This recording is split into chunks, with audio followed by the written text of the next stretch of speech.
นี่มันสิเป็นยางหากันเชื่อมันก็ต้องโทรหากันแล้ววะโอ้เลยใจพูดมันนึกมันโอ้มาดงนั่งอยู่3-4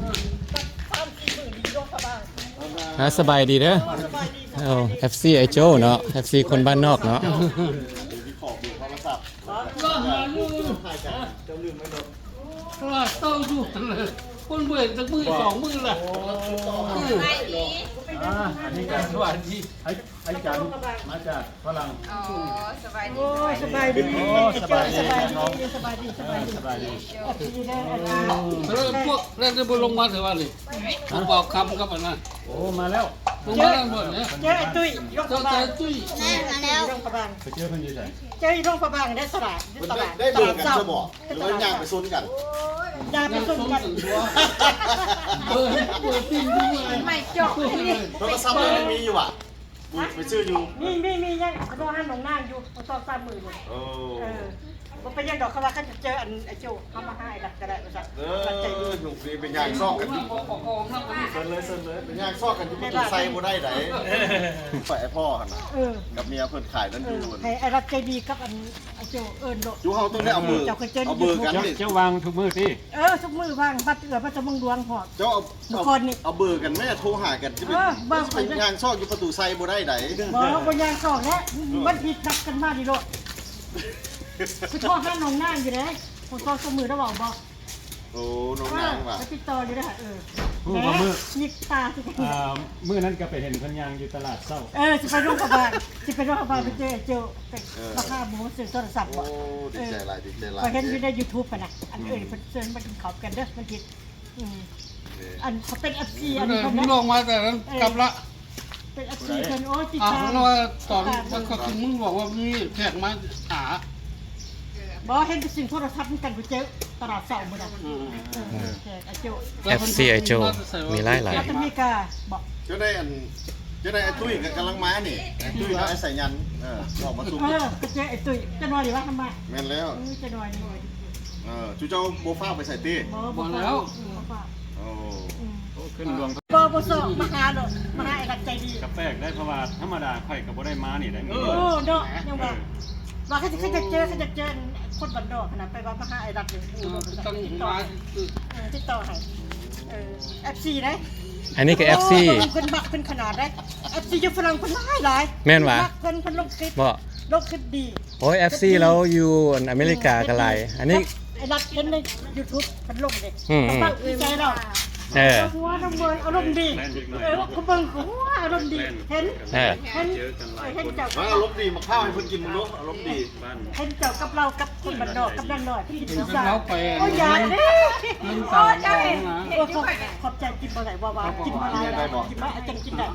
บ่าว เห็นจุ๊กข่อยไปกินพิซซ่าอ่ะ เห็นสองคนบันดอก เงินตาหลังอองก็ไป เห็นสองคนบันดอก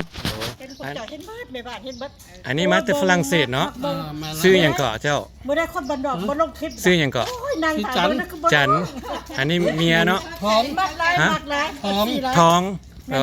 ชื่อทอง โดยมาได้จังมื้อแล้วหั่นน่ะ โอ้มาก2ทิศอยู่เดี๋ยวนี้ 2 ทิศมื้อใดครับ วันที่10เดือนหน้า มันหวาน อื เนาะ ม วันที่10เดือน12 โอ้ยังหลายมื้ออยู่เนาะ มีอีก2อาทิตย์ โดย มีอีก2อาทิตย์ โอ้อันนี้เขาน่าจะเป็น FC ของโอ้ย FC คนบ้านนอกกับไอรัดคือกันเห็นไอรัดนำคลิป ใน เนี่ย YouTube ก็แบบบอกพูดว่า อืม อารมณ์ดีหัว นี่ คนม่วนม่วนจะได้ไปก็ต้องมาหาเราบ่ซั่นต้องมาหาเรา โอ้นํกันมาจนโอ้ยคือทอดกระดงทบรักก็คือทอดอันคนบัดดอคือทอดไอ้รัด FC เด้ FC มักหลายได้บ่เบิ่งให้เบิดเบิ่ง2คนบัดดอไอ้รัดอันนี้เบิ่ง2เบาค่ำอีก โอ้ย เบิ่งกดไทยได้ไร ตุ้ย ไปแล้วเป็นมันจะเบิ่งแล้ว ตุ้ยยังบ่ได้เบิ่งตุ้ยยังบ่ กลับ ได้ ไป เบิ่ง เบิ่งพุ่นล่ะ ตุ้ยแล้วก็ชีวิตใหม่ขึ้นมาอีกคนนี้เองเนี่ย โอ้ให้ส่งเด้อ โดยฝาก เบิ่งซ่องนี่เด้อซ่องกัน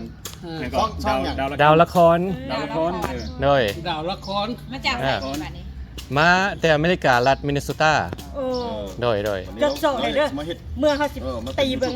โอเค สิกดให้ดอก โดย อันคนบัดดอดเขาเบิ่งมือ1 3 4เดียวก็เบิ่ง อืม คันบ่มียังเบิ่งน่ะกูเปิดกับเก่ามาเบิ่งเพิ่น อันแม่เฒ่าเขาน้อยเนาะก็เบิ่งซ่องอันน่ะคนบ้านนอกนี่ ก็ลงดีหลาย แล้วก็เห็นไอ้รัดนี่เนาะ เพิ่นก็ยังมาพบแต่ว่าเพิ่น เห็นเบิด เออ เห็นเบิด แล้วก็หัวกันย้อนไอ้รัดนี่แหละเนาะ นั่นน่ะ เออ เห็นบ่ ไม่เท่าค่อย เบิ่งแล้วก็เขาจะอารมณ์ดีโอ้ยมีความสุข เออ สุขหลาย ความสุขเจ้าหั่นน่ะมันอันแพร่เผยไปหาผู้อื่น แม่ นํ นแม่นแม่นแม่นเดี๋ยวคนบันดอแล้วก็บอกม่วน เราเห็นเป็นซองของเราหลายมีคน ค่อยก็บอกแล้วอยู่น่ะเฮ็ด YouTube นำ เราเห็นเป็นซองเรานี่คือมีคน เบิ่งมีความสุขนะหัวมีความสุข ก็เราเห็นเราต่างว่า ครูอยู่ฝรั่งเอื่อยน่ะโอ้เขาเป็นบักหลายสองคนบันดอเขาจะไอ้รักออก เฉพาะไอ้ น้ำมาตัวน้ำส่งเป็นมาเจอมาเป็นใหม่เอื่อยมาหอดอันเมืองลาวนะ 7 โม น้ำมาง เลย ป่ายเช้า มาหอดมือนี้ มา ปุ๊บ เฮาไอ้น มา อน หอดมือนี้ปุ๊บมืออื่นน้ำเลย ไอ้นอนอยู่ใน ตลาดนะที่ตลาดที่หอเพิ่งเข้า ป่ายเช้ามาหาไอ้ ตั้งรถนำมาเรา เป็นมาสวยจังเจดีบูยูเป็นมาสวยสิบเจออันคนบันดอ 7 โมง 10มามื้อเช้ามาเฮาหุ่มห่ำแล้วแม่บ้านอยู่หั่น บ่ยังบ่ได้ โจ้เป็นไงโอเคบอกวันอาทิตย์ พักยุตนาเศร้าตลาดเศร้าว างตลอดไว้ ตลาดเศร้าเนาะ จัดใส่วันอาทิตย์เนาะให้มันครบกันหมดเลยซะนะ โอเคเนาะ มีแต่ปรึกษาน้ำบ่ทุกคนล่ะไทยวางอยู่ โอเคได้วันอาทิตย์เพราะว่าวันเสาร์คา เศร้าค่ะ เจ้า จะพักกันเนาะ โดย โอ้7 โมง7 วันอาทิตย์อันบ่ได้วางแผนอย่างวันเสาร์นี่มืดมือเลย หุ่มห่ำมาเฮา โดย ไอ้นั่นก็อยู่เนี่ย แล้วเจ้าก็ยังพูดจะขี่มาพี่อีกเนาะ ถาม นี่อันคนนึงนั่งจิตูบเราบอกคุณอาจารย์จะดีมากค่ะพี่เป็นมาหั่นนวดมาหั่นนวดเรามาหั่นนวดใช่หั่นนวดระดับใช่ตัวได้หั่นนวดระดับ อยู่ไหนนี่ อยู่ได้อยู่ปะหั่นนวด เขาย่างเข้าไปเบิ่งก็ได้เลย บอได้แล้วได้แล้ว เนาะอันนี้เป็น FC ของคนบ้านนอก เห็น แล้ว ป ก็ ระกอบตอนบัก ไฮ ม่วง ไล กับ ท์ นั่งอยู่หน่อยนึงน่ะ เพิ่นขี่ตุกๆมามายาม เจ้าเจ้าคือเป็นหลัง นางวันใหม่ คือเป็นหลัง เห็นเมื่อกี้กันยังมัน เพิ่นบอกจ้าอยู่ได้แล้ว ได้ยินเพิ่นว่าอันแม่ก็พากันไปย่างเลาะแถวแคมป์ของซอกหาคนบ้านนอกว่าซั่นเด้ซอกบ่เห็นก็เลยพากันขี่รถมาบ้านไอ้ลัดก็บังเอิญเนาะผู้ใดได้เจอกัน เขาบอกเข้าใจ โอเคเอาสบายดีนี่ไอ้ตุ้ยอันนี้ ไปตุ้ย เพิ่นก็มี มิ ซ ส อง เตอร์น้อย น้อยมา อาจารย์เมกา อยู่ลาดใด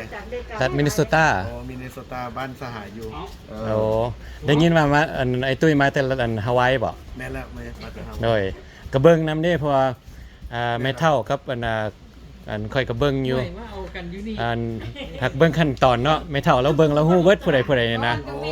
เป็น FC นำแหละเจ้าก็มีซ่องเลยเนาะเดี๋ยวนี้ แม่นว่า เออ เบาตุ้ยเด้เบาตุ้ยสอง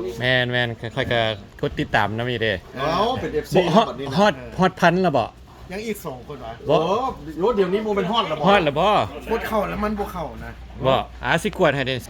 999แล้วซ้ำกับได้แหละ แล้วก็ยังนั่น4,000 ชั่วโมงหันบ่ฮู้ว่าเจ้าได้จักชั่วโมงแล้ว4,000 ชั่วโมงเบิ่งเนาะดูเนาะ โอ้อันนั้นกำหนดเนาะตัว 4,000 ชั่วโมง แต่ว่าวิดี อัน โอ นี้ ไก่คือลูกไก่ ค่อยอันน่ะ อันนี้เป็น ชื่ออันน่ะ เป็น FC ของคนบ้านนอกแล้วเพื่อนก็ตั้ง YouTube Channel เนาะฉะนั้นก็เป็น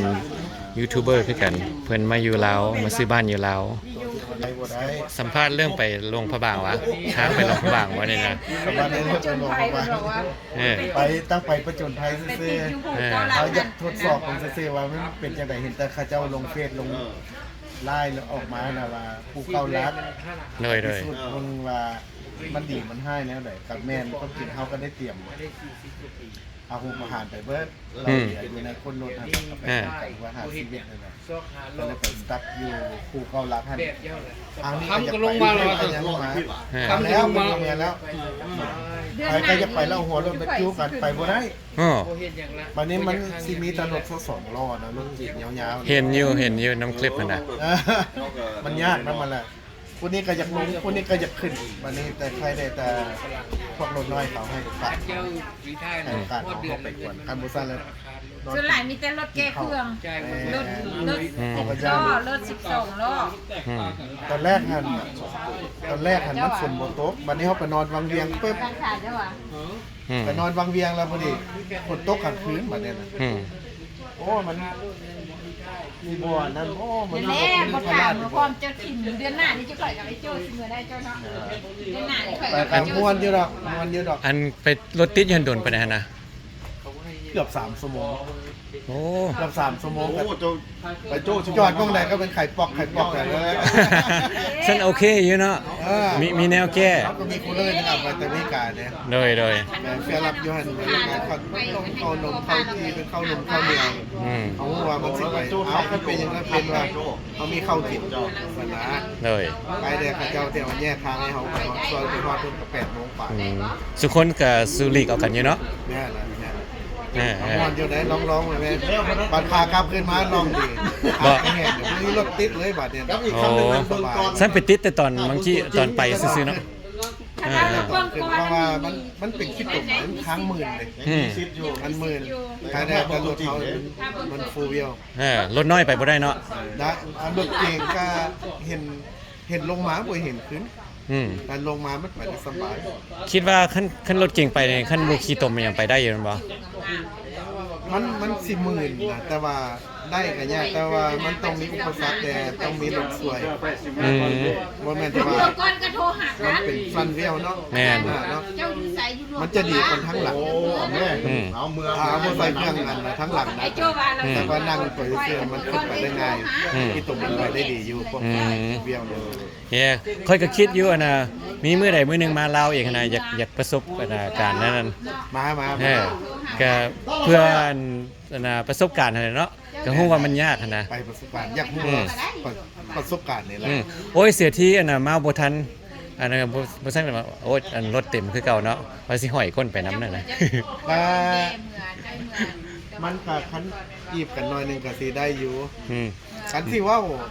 แล้วก็นั่งหลังก็พอได้เนี่ยอย่าไปความว่ามันก็บ่ได้แล่นไปนั่งหลัง โอ้ย แฮงแดด แฮงแอดเวนเจอร์ได้ถ่ายคลิปเปิดอากาศเลย นั่งหลังเปิดเลยเพิ่นมวน อืมโอ้เสียดายติดต่ออยู่นะบ่ทันโทรไปหาไอ้โจ้เนาะว่าโอ้ซุมเจ้าพากันไปหลวงพระบางแล้วว่าซั่นเด้ 3 คืนไปนอนโรงเรียนคืนนึง อืม ตื่นเช้ามาก็ออกแต่เช้าก็ฝนตกยิดไปเลยนะ เออ ไปซอกกินเอาอาหารอยู่หลวงพระบางตำบักหุ่ง อืม ตำบักหุ่งหลวงพระบางแซ่บ โอ้ มี อยู่ รสส้มหวานนัวอย่าง